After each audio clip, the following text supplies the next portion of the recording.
Hello everyone, have a pleasant day. This is Srimati from Dr. Ambedkar Global Law Institute, Tirupati. Today we are going to see the two topics.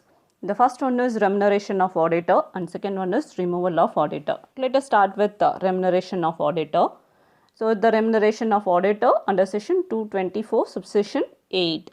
So here the remuneration of auditor of a company may either be fixed by the company at the general meeting, or it can be fixed in any manner which has been determined in the general meeting. So here the remuneration is fixed by the company in the general meeting only.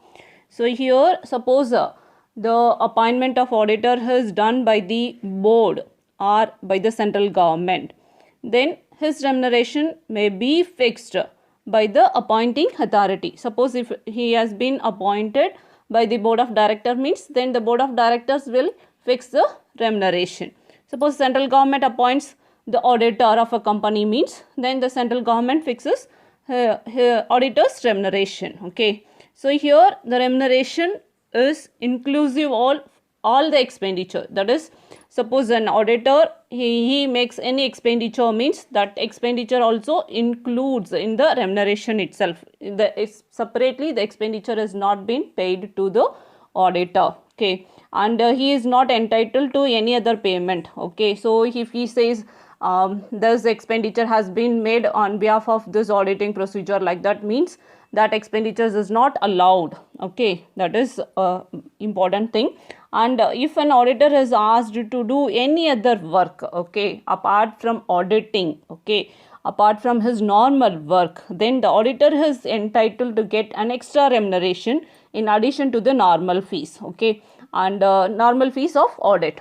If suppose an auditor is appointed to make a verification of books of accounts, means then he can do the verification of books of accounts. Suppose if he is doing anything extra than this verification of books of accounts, then for that the extra remuneration will be paid to him. Okay, then approval of such remuneration should be obtained in the general meeting of a company. So here the remuneration is matter of arrangement between the auditor and the board of directors. So here the remuneration paid as fees or expenses or otherwise for services which the auditor should be disclosed in the profit and loss account. So audit fees, so you people know the audit fees is given debit to the profit and loss account.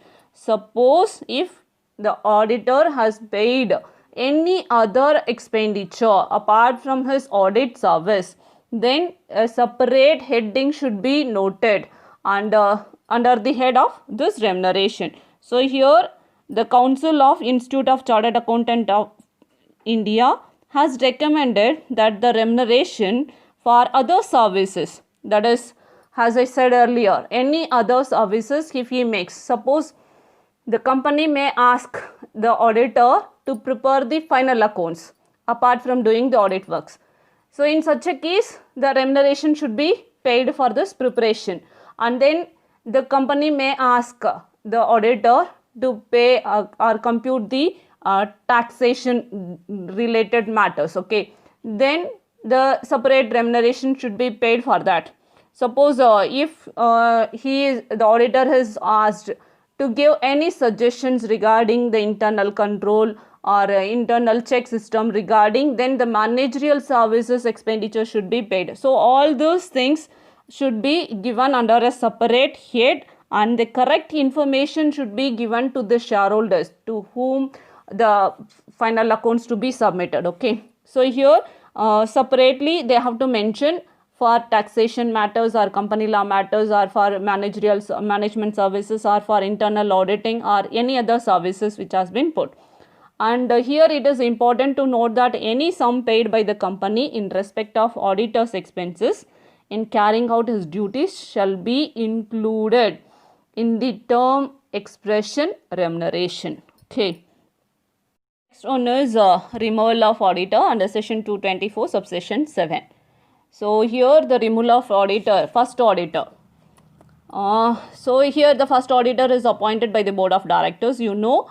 So here at the first annual general meeting, he may be removed in the first annual general meeting. So it is immaterial whether or not the auditor has completed his term of appointment. So okay, so that is his term. Okay, and then in general meeting of a company may appoint in his place any other person who has been nominated by any member of a company. Okay, so notice of such nomination must be given at least 14 days before the date of general meeting. This is about removal of first auditor. Then in other cases how the auditor should be removed means, that is any auditor may be removed from office before the expiry of his term. So here this can be done only by the general meeting after obtaining a prior approval from the central government. Okay, so at the option, the auditor cannot be removed. So there is about a certain procedure which has been prescribed under section 225, which is to be followed for the removal of auditor. The first one is the special notice of resolution. So here a shareholder, suppose a shareholders wants to remove the present auditor, means then they have to give a special notice of their intention to move a resolution to the company at least 14 days before the date of general meeting, and then the auditor to be informed. The second thing, so after receiving the notice, the company has to send a copy of that intention of the shareholders to remove an auditor to the auditor. Okay, that is to the retiring auditor. That is the auditor to be informed. He has to be informed.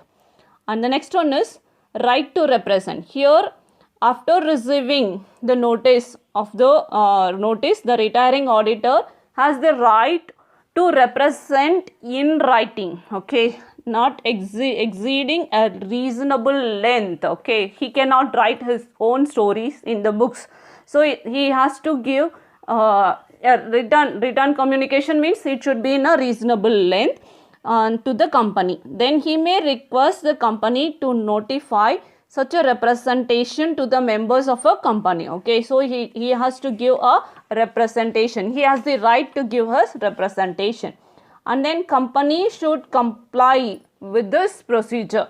Suppose where the auditor makes a representation, okay, to the company, then the company will require to state that in the notice what the retiring auditor has given his representation to all the members who has given a representation, to whom the meeting is going to be kept. Now next one is right to attend the meeting. Here the auditor who is proposed to be removed can attend the general meeting at which his removal is going to be discussed. Okay, he has the right to attend the meeting. Then the auditor has the right to make an oral statement, that is oral statement at the meeting where the removal is proposed. So here why this has been given? So there is such a right is given to the auditor by way to safeguard against his improper removal. Okay, so here these provisions are applicable to every resolution, whether it is related to the removal of first auditor or the removal of any other auditors. Okay, so here the company is free to engage any person as its auditor, but the auditor should exercise care and caution before agreeing to work for a fellow professional client. So here the auditor has to accept the position previously held by another chartered accountant. So here it is a professional ethics that he has to communicate with the outgoing auditor, the fresh one who is going to be appointed. Okay, so this has been emphasized by the Institute of Chartered Accountants of India. Okay, so failure to do so will be treated as misconduct falling within the acts which has been specified under section 22 of Chartered Accountants Act 1949. So this is about removal of auditor. So today you come to know what is the remuneration of the auditor and how the auditor has been removed, okay, from a company. Hope you understand. Until the next, it's bye from Srimati. Thank you.